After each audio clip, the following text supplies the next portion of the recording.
ఓం బంధువులారా, సాయంకాలిక యజ్ఞ కార్యక్రమాన్ని ముగించుకున్నాము. ఈరోజు పాల్గొన పౌర్ణమి. ఈ పౌర్ణమి నాడు కామదహనం చేస్తూ ఉంటారు దేశమంతటా కూడా. కామదహనం అనేది చాలా మంచి శబ్దం, కానీ జనానికి తెలిసిన అర్థం ఒకటి, అసలు అర్థం మరొకటి. కామం అంటే కోరిక, దాన్ని కాల్చేయడం, కోరికలు కాల్చివేయడం జరుగుతుందా? దేశమంతా కోరికలు కాల్చేస్తున్నారు అంటే ఏవో పాత వస్తువులు, విరిగిపోయినవి, పుచ్చుపట్టిన కర్రలు, లేకపోతే కుర్చీలు, పనికి మళ్ళీ సామాగ్రి అంతా కుప్ప పోసి ముళ్ళ కంపలు వేసి అది తగలబెట్టేసి కామదహనం అంటున్నారు. కామం దహనం అవ్వట్లేదు అక్కడ. శివుడు కామదహనం చేశాడు. శివుడు మూడవ కన్నుతో చేశాడు. మనకు మూడవ కన్ను లేదు, 2 కళ్ళు ఉన్నాయి. ఈ 2 కళ్ళే అన్ని పాపాలకు మూలం. ఈ 2 కళ్ళ వల్లనే ఈ ప్రకృతి మాయలో మనిషి పడిపోతున్నాం. మూడవ కన్ను తెచ్చుకుంటే ఆ కామదహనం జరుగుతుంది. మూడవ కన్ను తెచ్చుకోవాలంటే ఏం చేయాలి అంటే జ్ఞాన నేత్రము. ఆ జ్ఞాన నేత్రాన్ని మనము తెచ్చుకోవాలంటే స్తుతి, ప్రార్థన, ఉపాసన చేయాలి. శివుడు ధ్యానం చేసుకుంటున్నాడు, తపస్సు చేసుకుంటున్నాడు. మన్మధుడు వచ్చాడు, చచ్చాడు. అంటే ధ్యానము, తపస్సు చేసుకునే వాళ్ళ దగ్గరికి మన్మధుడు అంటే కామము అంటే కోరికలు వచ్చినా అవి బూడిదైపోతాయి. కోరికలను బూడిద చేశాక శివుడు ఏం చేశాడు? పార్వతిని వివాహం చేసుకుంది. అందరూ ఏం చేస్తున్నారు? కోరికలతో వివాహం చేసుకుంటున్నారు. శివుడేమో కోరికలు బూడిద చేసి చేసుకుంటాడు. అందుకని శివుడయ్యాడు, మహాదేవుడయ్యాడు. కాబట్టి మనకు ఉపనయనము, గురుకుల వాసము, గాయత్రి ఉపదేశము ఇవన్నీ ఎందుకు అంటే కోరికలు బూడిద చేయడానికి. యజ్ఞము కూడా బూడిద చేసే విధానమే. ఒక్కసారి కోరికలు తగ్గవు, కానీ కొద్ది కొద్దిగా స్వాహ స్వాహ స్వాహ అనుకుంటూ ఆ లోపల ఉన్నటువంటి ఆ కామం, కోరిక, నాకు ఇంకా కావాలి, నాకే కావాలి, నేనే బాగుండాలి అని ఇవన్నీ కోరికలు. ఇంకా ఇంకొకరికి అయితే నా వంశం, నా కులం, ఇదే పిచ్చి ఉంటుంది వాళ్ళకి. వంశం పిచ్చి ఉన్న వాళ్ళకి ఇంకా మరీ ఇంకా చాలా విచిత్రంగా ఉంటారు. అలాగా మరి ఇవన్నీ దూరం కావాలి అంటే మనం దహనం చేయాలి, కాల్చాలి, బూడిద చేయాలి. బూడిద అంటే పెట్రోలు, కిరోసిను ఏదో పోసి బూడిద చేయడం కాదు. మనకు ఈ విధానం, అగ్నిహోత్ర విధానం ఉంది. ఈ పాల్గొన పౌర్ణమి రోజు హోలికా పర్వము అంటారు. దీని అసలు పరంపర వైదిక పరంపర. హోలికలు అంటే సగము పండిన ధాన్యాలు. ఇప్పుడు పంట ఉంటుంది కానీ పూర్తిగా పక్వం కాలేదు, సగం సగం పండి ఉంటుంది. ఆ ధాన్యాలు తీసుకొచ్చి హోమంలో సమర్పించడము హోలికా దహనము అని అంటారు.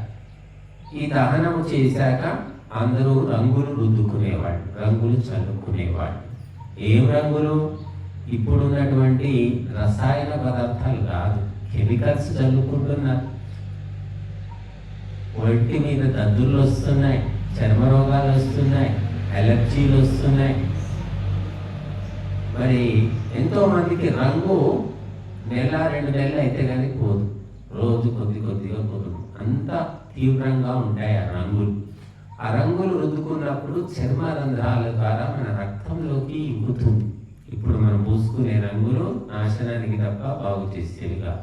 పూర్వం ఏమిటి అంటే ఆ మోదుగ పువ్వులు, వాటి రసం తీసి అవి చల్లుకునేవాడు, పసుపు నీళ్లు చల్లుకునేవాడు, ఇంకా ఏవో రకరకాల మూలికలు చల్లుకునేవాడు.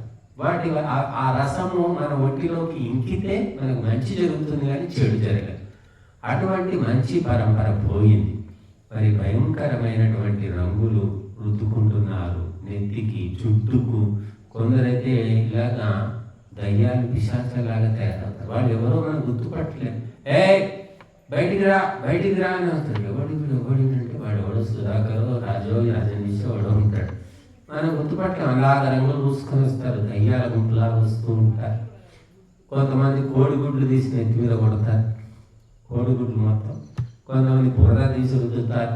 కొంతమంది అయితే ఈ బురద ఒక డ్రమ్ములో కలిపి అందులో దించుతారు, తడుపుతారు.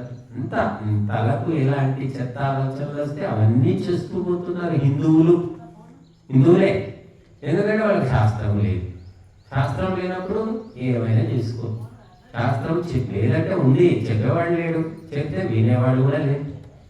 మరి శాస్త్రము వదిలిపెట్టేసి ఇచ్చ వచ్చినట్టుగా పిచ్చిగా ప్రవర్తించే వాళ్ళు నష్టపోతారు, లాభాన్ని పొందలేరు. వారు ఇతరులను కూడా నష్టం చేస్తారు. అందుకే మీరు చూడండి పేపర్, రేపు హోలీ పండుగ అసలు లెక్క ప్రకారం మన దగ్గర ఏదో వెనక ముందు చేసుకుంటా ఉన్నారు. కారణాలు ఏంటో నాకు తెలియదు, కానీ ఉత్తర రాష్ట్రంలో అయితే రేపు చేసుకుంటారు. అమ్మా మాట్లాడకన్నా. అయితే పండగ చేసుకున్న రేపటి పండగ తర్వాత మీరు న్యూస్ చూడండి. రంగులు రుద్దుకున్న తర్వాత అవి కడుక్కోవడానికని చెరుకుపోయి మునిగి చచ్చిపోయేవాళ్ళు పోరడం. చెరుకుపోయి ఆ రంగులు చల్లినప్పుడు ఆ కొన్ని రంగుల యొక్క తీవ్రత వల్ల కళ్ళు పోయిన వాళ్ళు కూడా మీరు న్యూస్లో చదువుతారు. ఇలా విచిత్రమైన వార్తలు వస్తాయి. అంటే పండుగ వల్ల మంచి జరగవలసింది పోయి చెడు జరుగుతుంది. అదే పండగ. ఇంకా కాబట్టి మనం శాస్త్ర ప్రకారం చేసుకుంటే ఆత్మ కళ్యాణం, లోక కళ్యాణం కలుగుతుంది. కనుక శాస్త్రాన్ని వదిలిపెట్టేసి ఎవరికి ఇష్టం వచ్చినట్టు వాళ్ళు చేసుకుంటూ ఉండడం వల్ల అందరి ముందు నవ్వుల పాలవుతున్నాం హిందువులు.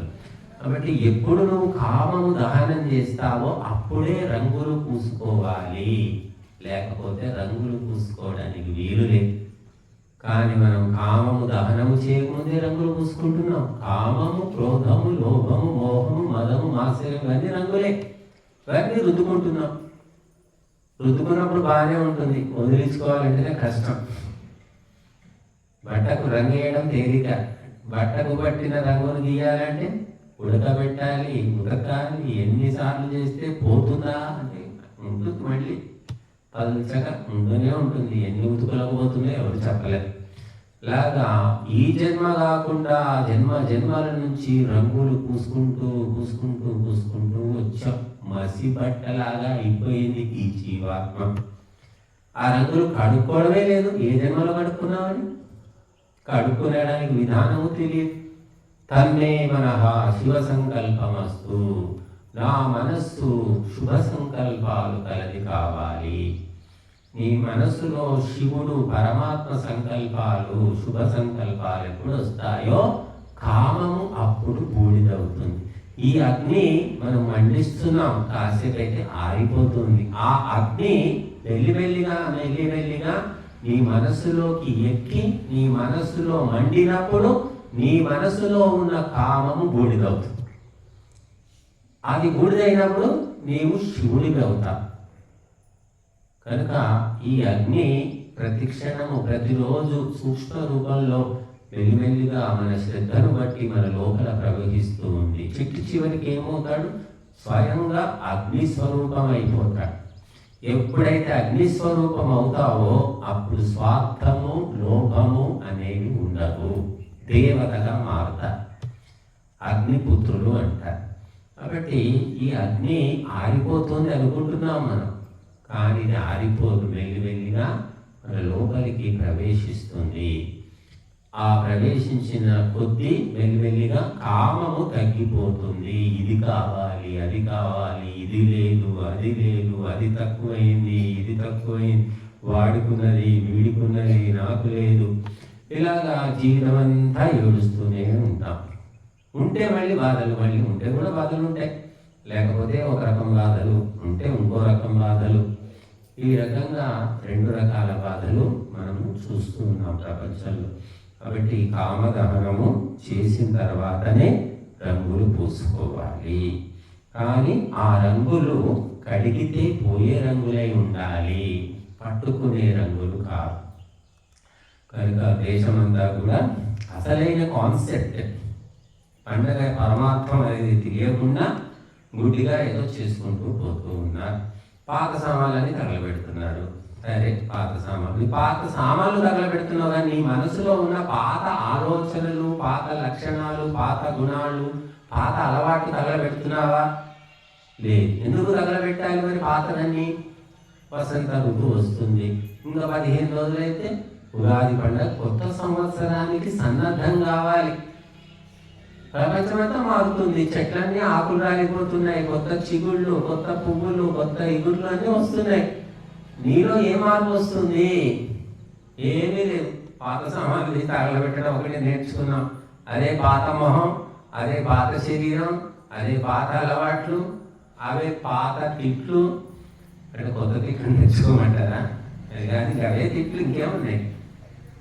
అదే పాత భర్త, అదే పాత భార్య, అదే పాత పిల్లలు, అదే జీవితం.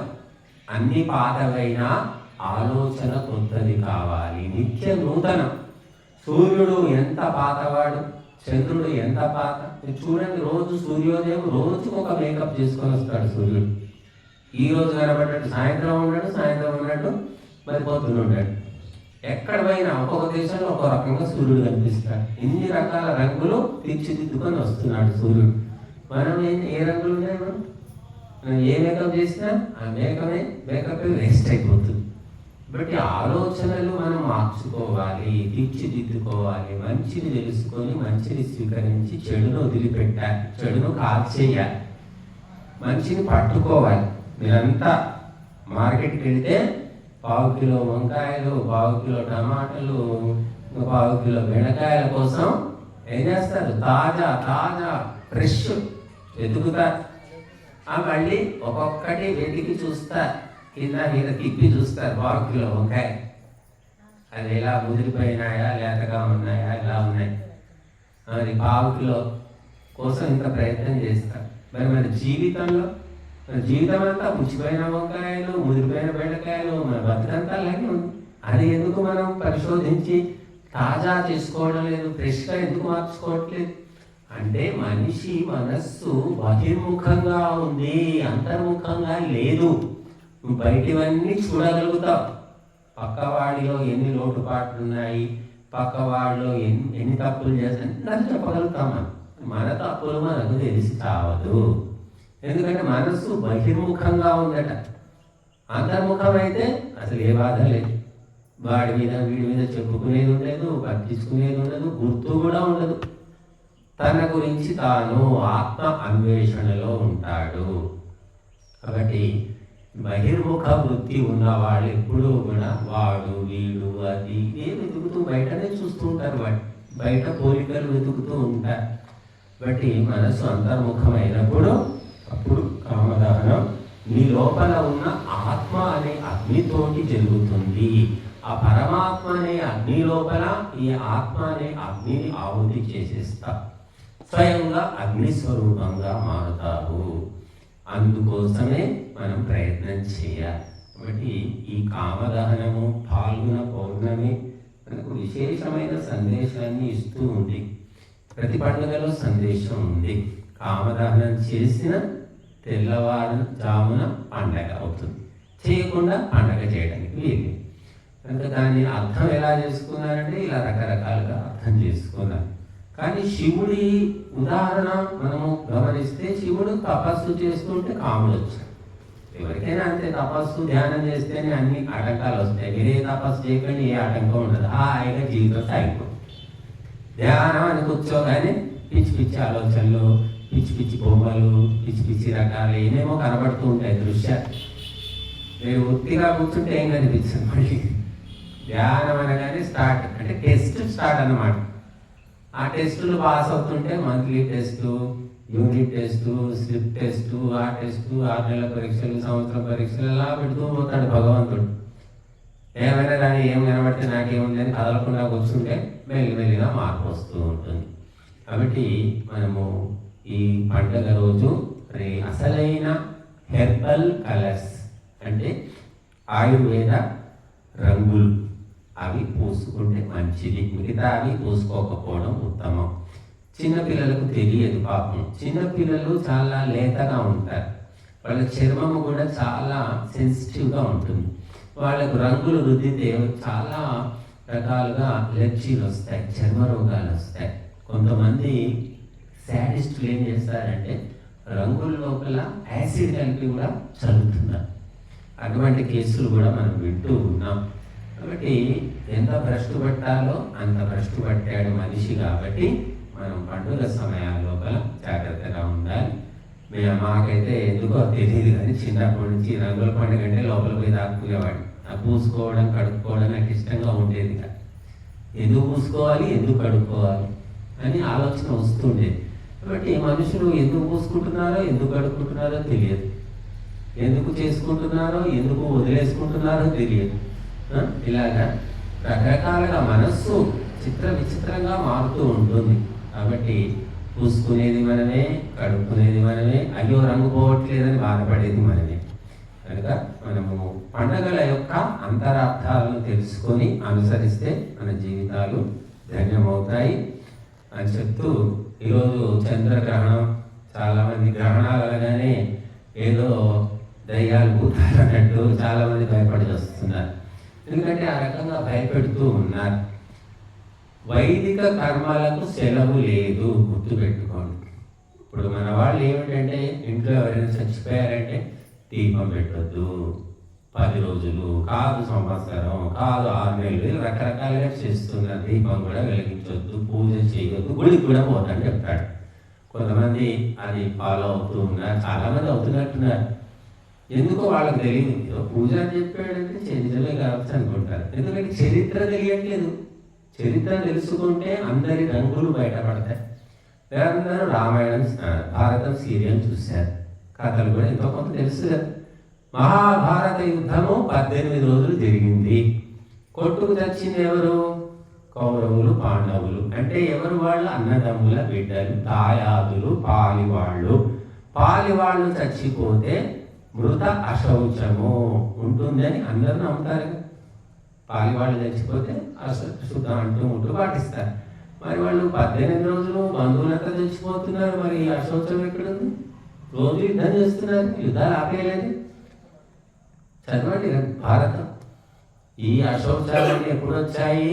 విదేశీయులు దండయాత్ర తర్వాత విద్య లేక, గ్రంథాలు చదవక, చెప్పేవాళ్ళు చెప్పకపోవడం వల్ల పిచ్చి అలవాట్లన్నీ తెచ్చిపెట్టుకున్నారు.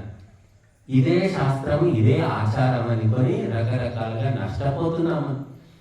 అభిమానుడు చచ్చిపోయాడు, మరి ఏది అశౌచం పాటించలేదు, యుద్ధం చేస్తూనే ఉన్నాడు. సొంత కొడుకు చచ్చిపోతే కూడా అర్జునుడు ఆగలేదు. అలాగా మనం అందుకోసమే చరిత్ర చదవండి. చదివితే మనము చరిత్రవంతులమవుతాం, చదవకపోతే చరిత్రహీనులమవుతాం. అంటే గ్రహణము అనేది సూర్యగ్రహణం, చంద్రగ్రహణం అంటున్నాం. నిత్య కర్మలు, నైమిత్తిక కర్మలు, కామ్య కర్మలు అని 3 చెప్పారు. నిత్య కర్మలు అంటే ఉదయం అగ్నిహోత్రం చేయాలి, సాయంత్రం తప్పనిసరిగా చేయాలి. ఈ రెండింటికి సెలవు లేదు. మన ప్రాణం ఉన్నంత వరకు ఈ 2 తప్పనిసరిగా చేయాల్సిందే. నిత్య కర్మ అంటారు. అది గ్రహణమే కానీ, భూకంపమే కానీ మనకు చాతగాక లేవలేని పరిస్థితిలో ఉంటే తప్ప. కాబట్టి ఈ నిత్య కర్మలు చేయాలంటే దానికి ముహూర్తాలు లేవు, గ్రహణాలు లేవు, ఏమీ లేవు, చేసుకుంటూ పోవడమే. కనుక నిత్య కర్మకు సెలవు లేదు. ఆ విధంగా మరి గ్రహణము వచ్చినప్పుడు కొన్ని నియమాలు చెప్పారు. అవి చిన్నపిల్లలు, గర్భవతుల మీద ప్రభావం తీవ్రంగా ఉంటుంది. ఇప్పుడు ఏదైనా వస్తువు చూడండి, చిన్నపిల్లలకు డాక్టర్ మందులు ఏం చెప్తాడు? తక్కువ డోసు చెప్తారు. పెద్దవాళ్ళు ఒక మాత్ర వేసుకుంటే పిల్లలకైతే సగం చెప్తారు. ఇంకా చిన్న పిల్లలైతే సగంలో సగం వేయమంటారు మాత్ర. ఎందుకంటే వాళ్ళకు చిన్న మాత్ర కూడా డోసు ఎక్కువ అవుతుంది. మనం వేసుకున్నంత వాళ్ళకు వేసుకోవాలి. అలాగా ఈ ప్రకృతిలో కలిగే మార్పులు కొన్ని ప్రభావాలు ఉంటాయి. కానీ దాన్ని నిరోధించడానికి మనకు దైవిక కర్మలు చెప్పారు. దైవిక కర్మలన్నీ మానేసుకుంటున్నారు, దేవాలయాలు మూతపడుతున్నాయి. మరి అది గ్రహణం అయ్యాక మళ్ళీ కడిగి శుభ్రం చేసి ఏదో చేస్తూ ఉన్నారు. కాబట్టి మనకు గ్రహణం కూడా ఈరోజు చంద్రగ్రహణం అన్నారు. సూర్యుడు పొద్దున ఉదయం 6 నుంచి సాయంత్రం 6 వరకు సూర్యుని యొక్క సమయం, రాత్రి సాయంత్రం అస్తమయమయ్యాక చంద్రుని సమయం. చంద్రగ్రహణం ఎప్పుడు వస్తుంది? పగలు వస్తుంది. 3 గంటల నుంచి 6 వరకు అన్నారు. అది పగటి సమయం, సూర్యుని సమయమే. సూర్యుని యొక్క ప్రకాశం లోపల చంద్రుని ప్రభావం ఏముంటుంది? చంద్రుడు కనబడతాడు అసలు, అది ఎక్కడ కనిపిస్తాడో అక్కడ వాళ్ళకి ప్రభావం. మనకు కనిపించక ఇక్కడ ఏం కనిపిస్తున్నాడో నాకైతే తెలియదు. కాబట్టి ఒక సూర్యుని యొక్క శక్తి ముందు అన్ని దేవతల శక్తి దిగదుడుపు. కాబట్టి మీరు దీపం వెలిగిస్తే సూర్యుని వెలుతురే కనిపిస్తుంది తప్ప దీపం వెలుతురు కనిపించదు. కోటి దీపాలు పెట్టినా సూర్యుని వెలుతురే మనకు కనిపిస్తుంది తప్ప దీపాల వెలుతురు కనిపించదు. కనుక ప్రత్యక్ష సంపూర్ణ గ్రహణము పాక్షిక గ్రహణం అంటారు. ఈ భూమి గుండ్రంగా ఉంది కాబట్టి గ్రహణము ఒక్కొక్క చోట గంట సేపు కనబడుతుంది, 2 గంటలు, ఒకసారి 3 గంటలు. దాన్ని బట్టి ప్రభావం ఉంటుంది. అందరికీ ఒకే రకమైన ప్రభావం ఉండదండి. మన దేశంలోనే సూర్యోదయము కొన్ని ప్రాంతాల లోపల 4ంటికే సూర్యోదయం అవుతుంది. మన దేశంలో అస్సాం అటు వెళ్ళామంటే 4ంటికి సూర్యోదయం చూస్తాం, మనకు 5ంటికి ఎండాకాలం అవుతుంది. అట్లా విదేశాల్లో అయితే అసలు 1 గంటకే సూర్యుడు కనిపిస్తాడు మీరు చెప్తూ ఉంటారు. కాబట్టి మనకు జరిగే అనుభవాన్ని బట్టి, మనకు కనిపించే కోణాన్ని బట్టి మనం నిర్ణయం తీసుకోవాలి. అలా కాకుండా తాడును చూసి పాము అని భయపడుతూ అసలు సమస్య కంటే భయంతో చాలా మంది నష్టపోతూ ఉన్నారు, జబ్బులు తెచ్చుకుంటూ ఉన్నారు. పాము కరిస్తే చచ్చిపోతాం కానీ పాము కాదది, తాడును చూసి పాము అనుకుంటున్నాం, తాడును తొక్కి పాము కరిచింది అనుకుంటున్నాం. ఇంకా దానికి ఏమంటారు? అలా ఎంతోమంది చూసిపోతున్నారు. బట్టి గ్రహణాల ప్రభావం ఏమో కానీ దానివల్ల ఏదో అయిపోయింది అని ఆందోళన, మానసికంగా స్ట్రెస్, స్ట్రెయిన్, యాంగ్జైటీతో చాలా మంది వస్తూ ఉంటారు. కాబట్టి మనము దైవ కర్మలు, ధర్మ కార్యాలు చేసే వారిని ఏమీ చెయ్యలేవని మనం తెలుసుకోవాలి. మార్కండేయుడు మరి అల్పకాలంలోనే మృత్యువు, చిన్న వయసులోనే చావుందని చెప్పారు. కానీ మార్కండేయుడు శివభక్తుడు, ఆ మృత్యువును కూడా ఎదిరించి చిరంజీవిగా మారాడని మనమే చెబుతాం. కాబట్టి భగవంతుని యొక్క నామము, ధర్మ కార్యాలు చేసే వారిని ఎటువంటి దోషాలు కూడా బాధించవు. కనుక మనం అవన్నీ వదిలిపెట్టాం కాబట్టి భయపడి వస్తున్నాం. ప్రతి దానికి ఆందోళన పడడం, హార్ట్ బీట్ పెరగడం, నీకు జబ్బు వచ్చింది చస్తావు, నువ్వు ఆపరేషన్ చేసుకోవాలి కానీ టకీమని చేసుకుంటున్నారు. నిజంగా జబ్బు వచ్చిందా, ఆపరేషన్ అవసరమా కూడా ఎవరు ఆలోచించట్లేదు. డాక్టర్ చెప్పాడు అయిపోయింది అంతేగా. కానీ గురువు చెప్తే గురువుని చెప్తూనే ఉంటుంది, వాళ్ళకి చెప్పాలి. గురువు చెప్తే వాడికి విలువ లేదు, నీకేం రోగం రాలేదయ్యా, వాడు దోచుకోవడానికి చెప్తుంది. అమ్మ డాక్టర్ ఇంత పెద్ద హాస్పిటల్ కట్టింది, ఎంబీబీఎస్, ఎఫ్ఆర్సీఎస్, ఎండి, గిండి, ఆయన కంటే గొప్పనా? ఆయన చెప్పిందే కరెక్ట్, వాడు డబ్బు దోసుకోవడానికి చెప్తున్నాడయ్యా అని చెప్తే వినేవాడే లేదు. కాబట్టి సత్యము అనే దానికి డిగ్రీలు, సర్టిఫికేట్లు అవసరం లేదండి. కనుక మనిషిలో నైతిక విలువలు పోయాయి కాబట్టి ప్రతి రోగము కూడా దోచుకోవడానికి ఒక సాకులాగా మారిపోయింది. అది తెలుసుకోకుండా డాక్టర్లే ఉద్ధరిస్తారు, వాళ్ళే దేవతలు అనే భ్రమ లోపల జీవితాలనే నాశనం చేసుకుంటున్నారు.